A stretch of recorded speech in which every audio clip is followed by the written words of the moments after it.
Bismillahirrahmanirrahim. Alhamdulillahirabbil alamin wassalatu wassalamu ala sayyidina Muhammadin asyrafil mursalin wa ala alihi wa sahbihi ajma'in. Subhanaka la ilma lana illa ma 'allamtana innaka antal alimul hakim.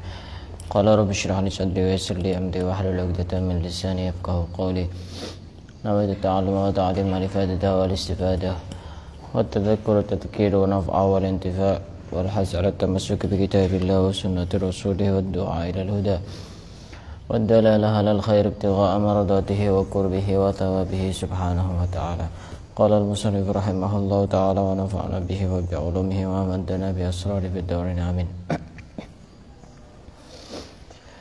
Akan kita lanjutkan membaca kitab Wasailul Usul ila Syama'ilur Rasul yang dikarang oleh Asy-Syaikh Yusuf bin Ismail An-Nabhani. Kita masih berada di bab yang membahas tentang akhlak Rasulullah, dan sekarang akan kita lanjutkan tentang akhlak-akhlak beliau yang lain yang tidak kalah indah dengan pembahasan-pembahasan yang sebelumnya. Pada pembahasan sebelumnya sudah dibahas bahwa Rasulullah itu tidak pernah marah, dan Rasulullah itu selalu memaafkan kepada orang yang menyakiti kepada beliau. Sekarang kita akan lanjutkan. Wa an Anasin aidan qala kuntu amshi ma'an nabi sallallahu alaihi wasallam wa alaihi burdun najraniyun ghalidul hasyah fa adrakahu a'rabiyyun fajabadahu biridaihi jabdatan syadidatan raja'a nabiyullahi fi nahril a'rabi hatta nadartu ila safhati atiki rasulillahi sallallahu alaihi wasallam qad asrat fihi hasyiatul burdi min shiddati jabdatihi thumma qala ya Muhammad murli min malillahi allati indaka faltafata ilaihi Rasulullah sallallahu alaihi wasallam thumma dhahika thumma amara lahu bi'ata'in. Paham? Paham apa enggak? Walaupun pelan-pelan paham apa enggak? Oh, sedikit. Apa pahamnya?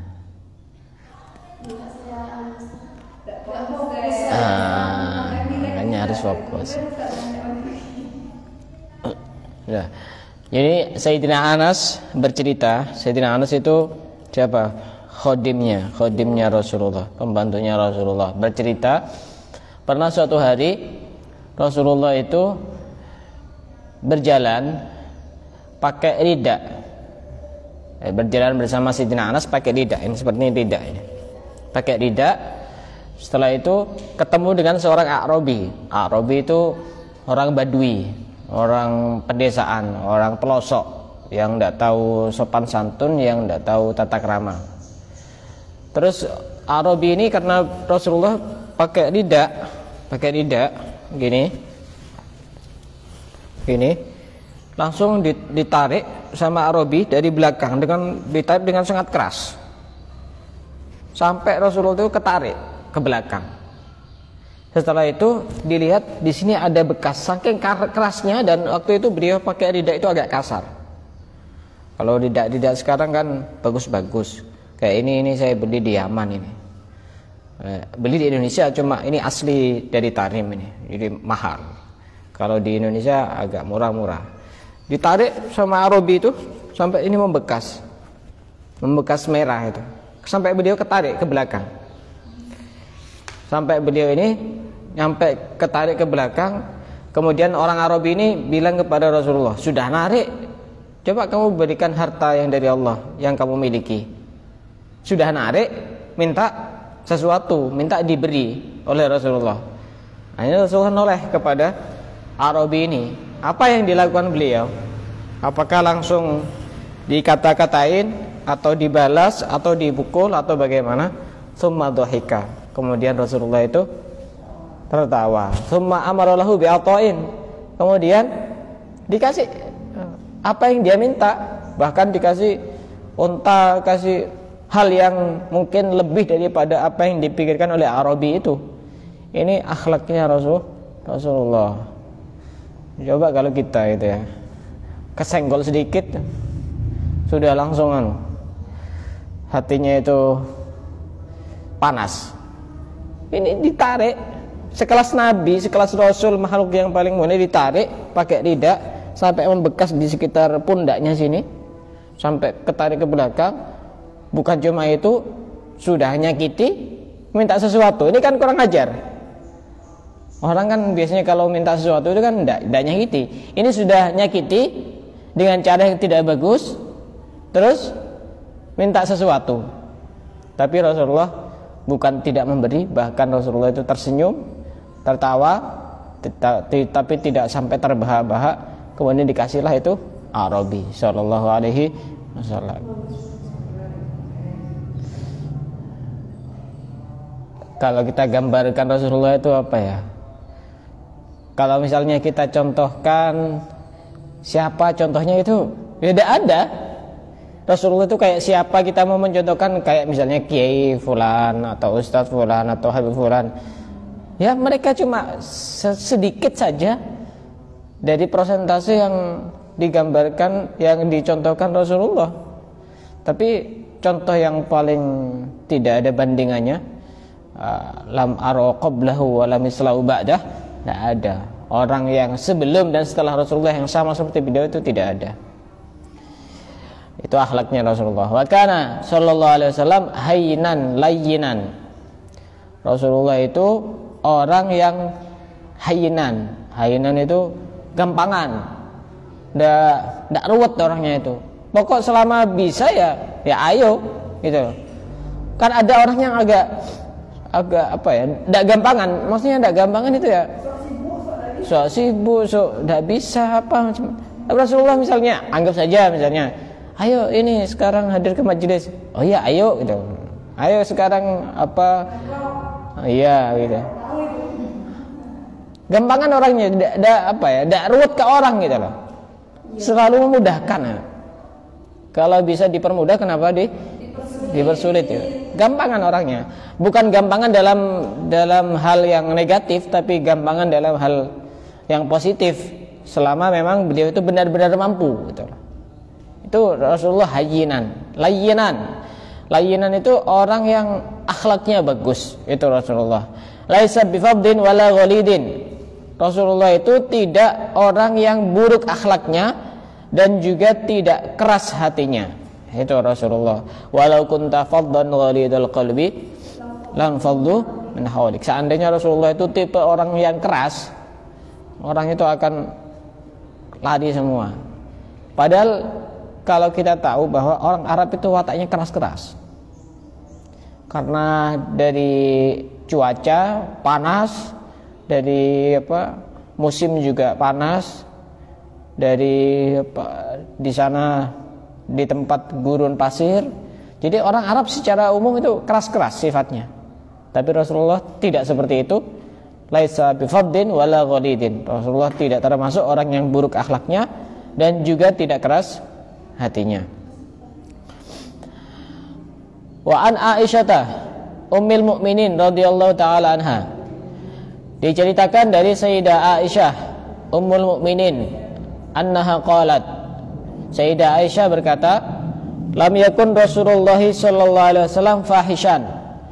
Rasulullah itu bukan tipe orang yang wataknya itu buruk, baik dari segi ucapannya, perbuatannya maupun sifatnya. Tidak. Rasulullah tidak buruk baik dari segi wataknya, ucapannya, perbuatannya juga sifatnya.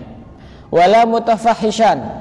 Dan Rasulullah itu juga tidak memaksakan diri untuk buruk ucapan, perbuatan dan juga sifatnya. Kadang kan orang itu memang tabiatnya memang buruk. Jadi kalau melakukan keburukan itu sangat mudah. Jadi seakan-akan bawaannya begitu. Tapi Rasulullah dari tabiatnya tidak seperti itu. Dan juga kalau seandainya memaksakan diri untuk melakukan keburukan itu susah. Jadi memang susah. Baik dari segi tabiatnya itu tidak ada keburukan, atau juga memaksakan diri untuk melakukan keburukan juga susah. Kadang kan ada orang yang terlalu gampang untuk melakukan keburukan. Memang wataknya, tabiatnya seperti itu. Tapi ada juga orang yang memang tabiatnya baik, kalau dia melawan keburukan itu harus bersusah payah. Tapi bisa, Rasulullah tidak bisa. Walaupun bersusah payah, seandainya bersusah payah untuk melawan keburukan, beliau tidak bisa. Wala sakhaban fil aswaq. Rasulullah itu juga bukan orang yang suka teriak-teriak di pasar. Tidak seperti itu. Kadang-kadang kan orang-orang terutama kalau di pasar suka teriak-teriak. Wala yajzi bisayyi'atis sayyi'ah. Rasulullah itu bukan orang yang suka membalas keburukan dengan keburukan. Susah apa gampang? Susah apa gampang?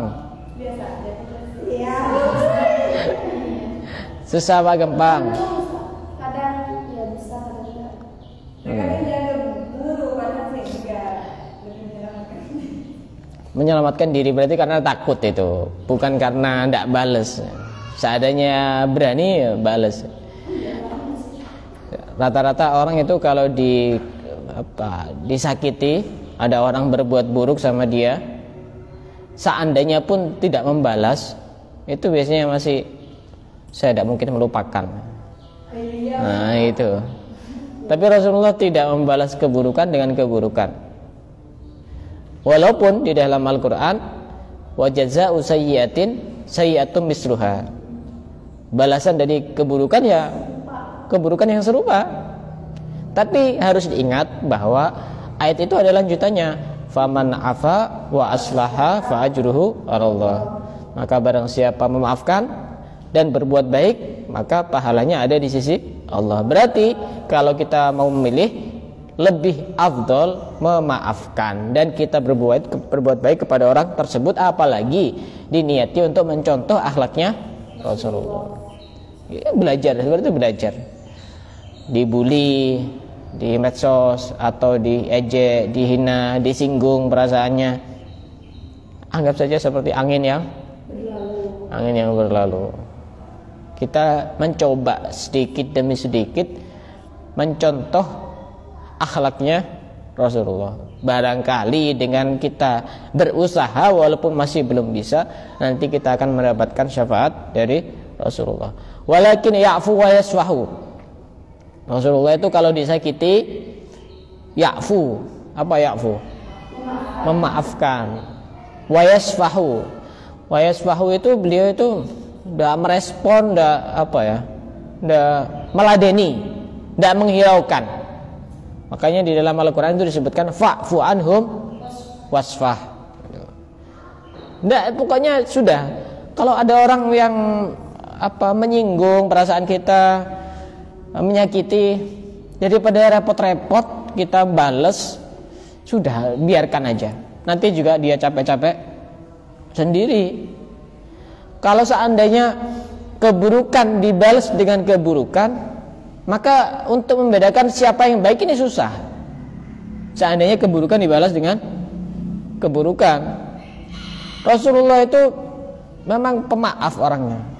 Waktu itu ketika ada orang yang sampai menjadikan gigi beliau itu patah, sampai gigi geraham beliau itu sampai patah, beliau tidak langsung kemudian membalas atau mengejek atau meladeni, tidak. Tapi beliau itu tetap memaafkan. Allahumma shalli ala sayyidina Muhammad. Wa fil Ihya qad wasafahu Allah Ta'ala fit Taurati qabla ayyab azahu faqala Muhammad Rasulullah abdi al-mukhtar la faddun wa la ghalidun wa la sakhabun fil aswaq wa la yazi bis sayyi'atis sayyi'ah.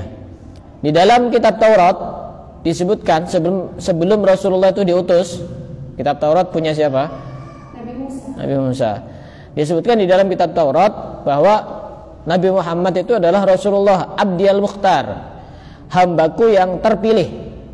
La fadun, tidak orang yang buruk akhlaknya, wala ghalidun, dan tidak orang yang keras hatinya, wala sakhabun fil aswaq, dan juga tidak orang yang suka teriak-teriak di pasar, wala yazi bisayyi'atis sayyi'ah, dan bukan orang yang suka membalas keburukan dengan keburukan, walakin ya'fu wa yasfah.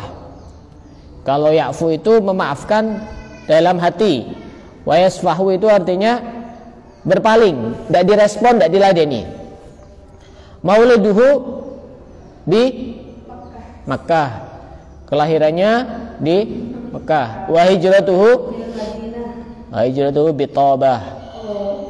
Ini nama lain dari Madinah. Ada Madinah, ada Thabah, ada apa lagi? Yasrib. Tapi Rasulullah tidak suka pakai nama Yasrib. Jadi ada beberapa nama itu. Wa mulkuhu bi Syam, dan kerajaannya ada di Syam. Syam itu sekarang Syria. Ya tazjiru ala wasatih, Rasulullah itu pakai sarung di ini, di perutnya sini, di tengah itu. Rasulullah pakai sarung. Jadi kalau orang pakai sarung diniati untuk mencontoh Rasulullah. Huwa wa man ma'ahu du'atun lil Qur'ani wal ilmi. Rasulullah dan sahabat-sahabatnya itu punya visi dan punya misi untuk mengajak orang kepada Al-Quran dan kepada ilmu. Itu salah satu tugasnya Rasulullah, ngajak orang kepada Al-Quran dan kepada ilmu. Artinya apa ngajak kepada Al-Quran? Untuk menghafalkan, untuk memahami, dan untuk mengamalkan. Kalau ada orang menghafalkan Al-Quran, berarti dia menjawab ajakan dari Rasulullah. Susah loh orang itu bisa hafal Al-Quran, tidak gampang, dan godaannya itu cukup berat karena memang balasannya cukup besar. Orang itu kalau hafal Quran, orang tuanya saja nanti dipakaikan mahkota dari surga. Orang tuanya dipakaikan mahkota dari, apalagi orang yang hafal Quran itu sendiri.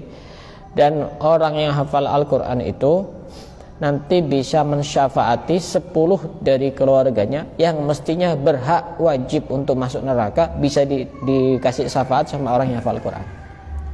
Makanya tidak gampang. Godaannya Masya Allah macam-macam. Bisa godaan dari keluarganya, bisa godaan dari diri sendiri. Makanya berat orang itu kalau hafal Quran itu. Makanya kalau di pondok, barangkali nanti bisa ditularkan. Di pondok itu kalau memang niat menghafalkan Al-Quran harus tekad kuat dari awal, jangan sampai terputus. Sampai di rumah pun, biasanya kalau di rumah itu yang susah. Kalau di pondok masih enak, tapi kalau di rumah apalagi sudah berkeluarga, sibuk ngurusi masak, sibuk ngurusi nyuci piring, nyuci baju, sibuk melayani suami, macam-macam, sampai akhirnya keteteran. Makanya istri saya selalu saya dukung ketika ada acara-acara rutinan semaan Al-Quran, itu saya dukung. Jadi di sini ini punya rutinan keluarga Miftahul Ulum, ada yang hafidhah itu ada rutinan 1 bulan sekali kalau tidak salah. Itu ya semaan tanpa melihat Al-Quran. Terus ada juga sebulan sekali itu rutinan di Python, itu juga saya antarkan karena memang untuk demi menjaga hafalan itu. Ada juga rutinan komunitas yang ketiga, itu juga ada 1 bulan sekali juga. Kalau tidak seperti itu biasanya malas itu. Ya, malas karena memang godaannya sangat berat itu. Rasulullah itu adalah orang yang mengajak kepada Al-Quran dan mengajak kepada ilmu. Artinya kalau kita mengaku menjadi umatnya Rasulullah, maka kita harus rajin untuk mencari ilmu. Karena itu kita diajak Rasulullah. Masa kita diajak Rasulullah tidak mau untuk mencari ilmu? Ya tawaddau ala atrafihi. Rasulullah itu wudu, dibasuh dengan anggota tubuhnya itu dibasuh. Rasulullah itu adalah orang yang berwudu. Wa kadzalika na'tuhu fil Injil. Begitu juga dijelaskan di dalam kitab Injil. Wa kana sallallahu alaihi wasallam la yajfu ala ahad. Rasulullah itu tidak pernah kasar sama orang, tidak pernah keras sama orang, tidak pernah sama sekali, satu pun tidak pernah. Walau fa'ala ma'ahu ma yujibul jafa. Walaupun orang itu membuat Rasulullah itu sakit hati, Misalkan ada orang menyakiti, walaupun memang kenyataannya itu benar-benar menyakiti, tapi Rasulullah tidak pernah kasar sama orang itu, tidak pernah. Kepada siapapun tidak pernah. Selama itu urusan pribadi, Rasulullah tidak pernah merespon, Rasulullah tidak pernah meladeni, Rasulullah tidak pernah berbuat kasar, apalagi sampai membalas, tidak pernah. Makanya Rasulullah itu dikatakan ya'fu 'anil dzambi idza kana fi haqqihi wa sababih. Rasulullah itu memaafkan kesalahan orang jika hubungannya dengan urusan pribadi. Wa idza duyi'a haqqullahi lam yakum ahadun li ghadabih. Tapi kalau itu urusan hak-haknya Allah, urusan agama, dilecehkan, direndahkan, tidak ada satupun yang berani untuk menghalang-halangi beliau marah kepada orang yang melecehkan dan merendahkan agama itu. Tidak ada. Karena itu urusan agama. Jadi kita itu harus belajar. Memaafkan itu hal yang tidak gampang. Tapi kalau sudah belajar, menjadi hal yang gampang, menjadi hal yang tidak sulit. Wa kana sallallahu alaihi wasallam yaqbalu ma'diratal mu'tadiri ilaihi walau fa'ala ma fa'al. Rasulullah itu termasuk akhlaknya, beliau selalu menerima permintaan maaf dari orang lain walaupun dia melakukan hal yang memang tidak semestinya dilakukan, walaupun alasannya itu alasannya bohong. Coba kalau kita ya, maaf ya kemarin saya khilaf. Rasulullah tidak pernah seperti itu. Diterima semua maafnya itu, permintaan maaf dari orang lain semuanya diterima oleh Rasulullah, walaupun sudah dilakukan hal-hal yang menyakitkan, tapi Rasulullah tetap menerima alasan mereka untuk minta maaf. Wa kana sallallahu alaihi wasallam idza adahu ahadun. Rasulullah itu ketika disakiti oleh seseorang, yu'ridu anhu. Rasulullah berpaling, tidak merespon, tidak meladeni, wa yaqulu, dan Rasulullah itu berkata, rahimallahu akhi Musa. Semoga Allah merahmati saudaraku Nabi Musa. Qad udiya bi aksara min hadza fa sabar. Jadi ini bisa kita jadikan prinsip, bisa kita jadikan pelajaran. Kalau kita disakiti sama orang, kita harus melihat kepada orang yang lebih berat ujian dan cobaannya agar hati kita itu merasa lapang. Rasulullah ini seperti ini. Padahal Rasulullah itu ya sudah sangat berat ujiannya, tapi ketika beliau disakiti, saya itu malu sama Nabi Musa. Nabi Musa itu lebih berat disakiti daripada saya ini, tapi beliau itu fasabara, beliau itu sabar. Bahkan Nabi Musa ini pernah dituduh membunuh siapa? Nabi Harun. Dan juga umat-umatnya ini diserang terus sama Raja Fir'aun. Umat-umatnya waktu Raja Fir'aun itu, kalau ada bayi laki-laki dibunuh.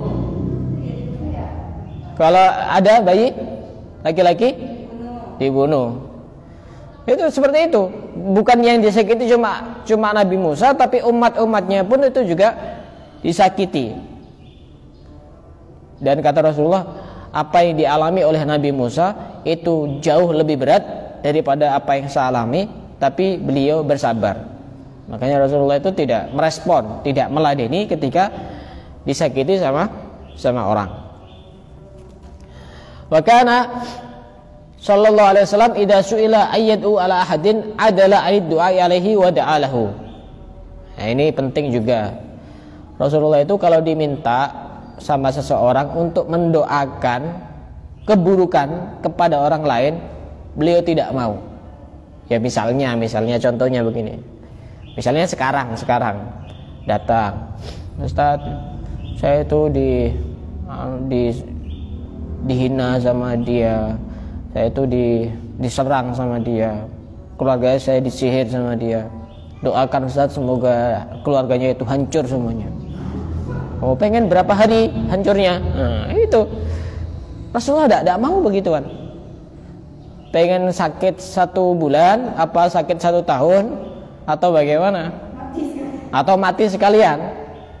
Ketika Rasulullah dimintai doa, mendoakan keburukan kepada orang, itu beliau tetap mendoakan, tapi bukan mendoakan keburukan, bahkan justru mendoakan kebaikan. Da'a alaihi wa da'alahu. Jadi kalau bahasa Arab itu, kalau alaihi itu konotasinya kepada hal yang negatif. Ad-du'a alaihi wa du'a lahu itu tidak sama. Walaupun seakan-akan kalau diterjemahkan itu sama biar paham. Ad-du'a lahu, mendoakan kepadanya kalau diterjemahkan. Tapi kalau alaihi itu mendoakan keburukan kepada orang lain. Kalau ad-du'a lahu, mendoakan kebaikan gitu. Maka Rasulullah itu termasuk ketika beliau mengalami ini gigi gerhamnya itu copot ya, sampai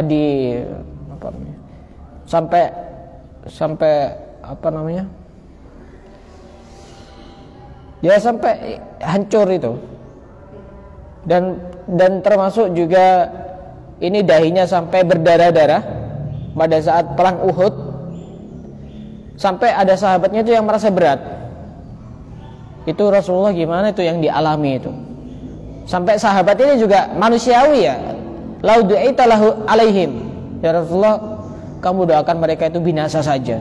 Seandainya Rasulullah mendoakan, hancur semua. Jadi tidak ada nanti kitab-kitab sejarah itu perang-perang itu sudah selesai sudah. Seandainya Rasulullah mendoakan, misalnya diserang sama orang banyak, kemudian doakan, ya Allah binasakan mereka semuanya, sudah selesai. Tidak ada sejarah-sejarah itu sudah nanti. Kita juga tidak bisa belajar akhlaknya Rasulullah, tidak bisa. Ketika seperti itu sahabat meminta kepada Rasulullah, apa jawaban Rasulullah? Inni lam ub'as la'anan, aku ini tidak diutus sebagai orang yang suka mencela, melaknat orang lain. Walakin bu'istu da'iyan wa rahmah, akan tetapi aku itu diutus sebagai da'i dan sebagai orang yang menyebarkan rahmat, kasih sayang kepada sesama. Kemudian Rasulullah berdoa, Allahumma ghfir liqaumi, dalam satu riwayat Allahumma hdi qaumi fa innahum la ya'lamun. Ya Allah, berilah petunjuk kepada kaumku karena sesungguhnya mereka itu tidak mengetahui. Ini juga bisa kita jadikan prinsip. Jadi kalau ada orang itu menyakiti kepada kita, kita anggap saja orang itu tidak mengetahui kita. Karena orang itu kalau sudah tahu kepada kita, tidak mungkin menyakiti. Orang itu kalau menyakiti karena memang tidak begitu kenal, tidak begitu akrab, tidak begitu paham secara detail diri kita. Anggap saja anjing menggonggong, kafilah berlalu. Anjing itu ya suka menggonggong kalau ketemu sama orang yang tidak dikenal.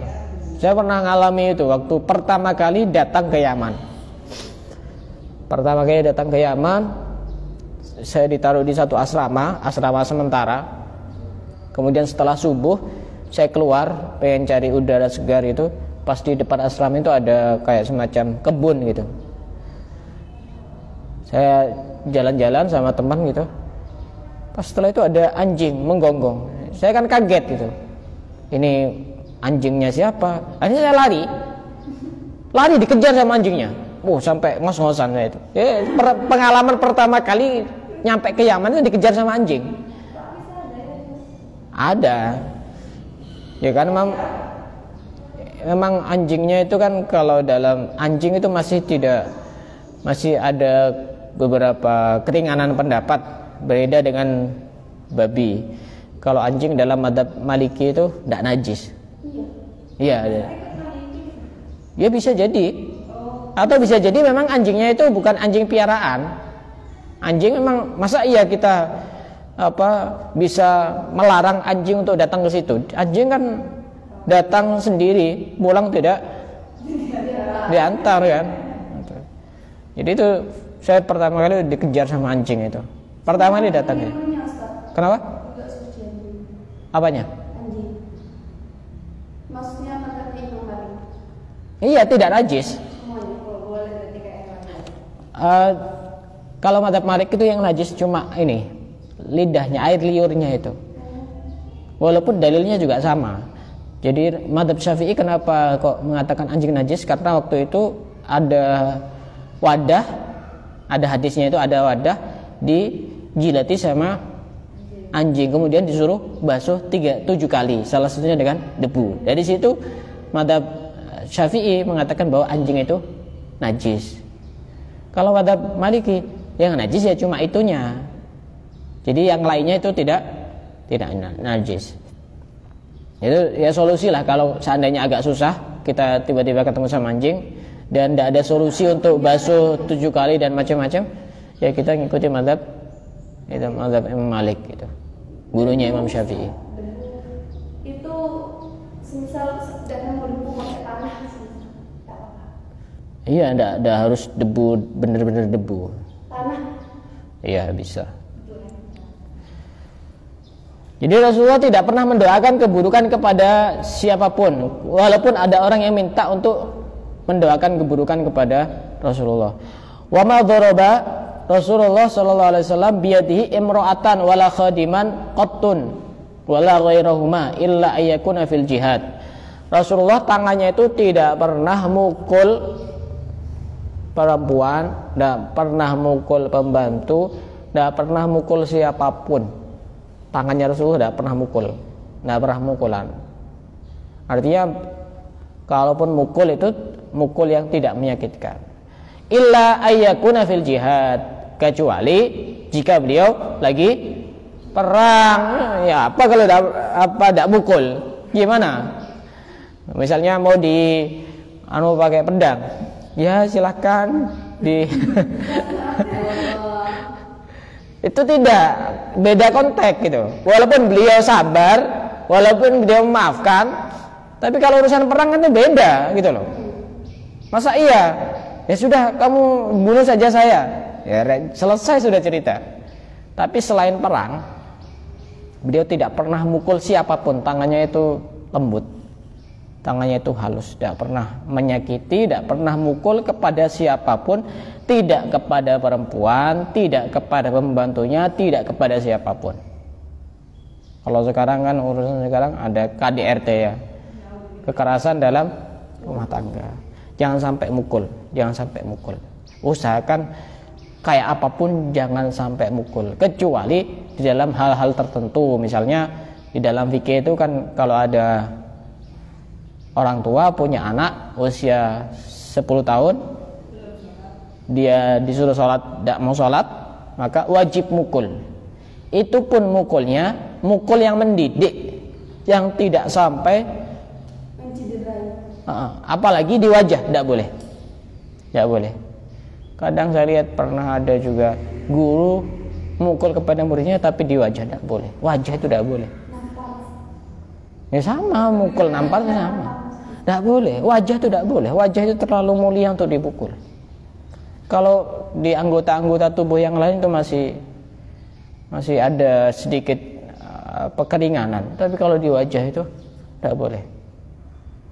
Makanya di dalam Islam juga kalau ada seorang istri yang nusyus, tahu nusyus? Nusyus apa nusyus? Keluar tanpa izin, kok tidak taat sama suami. Tidak taat sama suami itu apa? Ada beberapa langkah. Apa diantaranya? Yang pertama apa? Pertama dinasihati. Dinasihati. Terus? Yang kedua pisah saja, pisah tetap hidup. Terus? Yang ketiga dia itu dipukul. Dipukul, tapi dengan pukulan yang tidak menyakitkan. Ya gimana? Pokoknya gimana caranya tidak menyakitkan begitu. Jangan sampai mukul. Pokoknya jangan sampai mukul. Qala Anas radhiyallahu ta'ala anhu, kana al-khadim idza aghdabahu yaqulu sallallahu alaihi wasallam, laula khasyatul qisas yaumal qiyamah la auja'tuka bihadha siwak. Sayyidina Anas bercerita, kalau seandainya ada pembantu Rasulullah itu bikin Rasulullah marah, Rasulullah itu bilang, seandainya aku tidak takut qisas, dihukum pada hari kiamat, maka akan aku pukul dengan siwak. Ya. Rasulullah itu seandainya ada pembantunya yang membuat beliau marah, beliau itu cuma bilang begini, seandainya bukan karena aku takut disiksa pada hari kiamat, akan aku pukul dia. Tapi pukul pakai apa? Pakai siwak. Coba orang dipukul pakai siwak itu gimana? Ya berarti kan intinya beliau itu tidak mukul, karena mukul pakai siwak itu dianggap tidak mukul. Gimana coba siwak? Tahu sendiri siwak? Iya. Coba ke praktek pukul pakai siwak. Kira-kira ya apa rasanya? Tidak sakit. Jadi itu gambaran Rasulullah, seandainya ada orang buat marah beliau, kalau seandainya saya tidak takut disiksa pada hari kiamat, pasti kamu saya pukul pakai siwak, bukan pakai sapu, bukan pakai besi, bukan pakai yang lainnya. Itu pakai siwak. Terakhir, ini tadi sudah saya jelaskan tapi belum dibaca juga. Walamma kusirat rubaiyatuhu sallallahu alaihi wasallam wa syujja wajhuh, ketika gigi gerahamnya Rasulullah itu lepas dan juga wajahnya itu mengucur darah, yauma Uhud, pada perang Uhud, syaqqa dzalika ala ashabihi syadidan, maka itu menjadi berat kepada sahabat-sahabatnya. Wa qalu, dan sahabat-sahabatnya berkata, lau da'auta alaihim, ya Rasulullah, seandainya engkau mendoakan keburukan kepada mereka. Kemudian Rasulullah menjawab, faqala inni lam ub'as la'anan, aku tidak diutus sebagai pelaknat, orang yang suka melaknat orang lain, walakin bu'istu da'iyan wa rahmah, akan tapi aku diutus sebagai dai yang mengajak kepada kebaikan dan juga sebagai orang yang menyebarkan rahmat kepada sesama. Allahumma hdi qaumi fa innahum la ya'lamun. Dan masih banyak akhlak-akhlak Rasulullah yang lain yang insyaallah nanti akan kita lanjutkan pada pertemuan yang akan datang. Wallahu a'lam bishawab.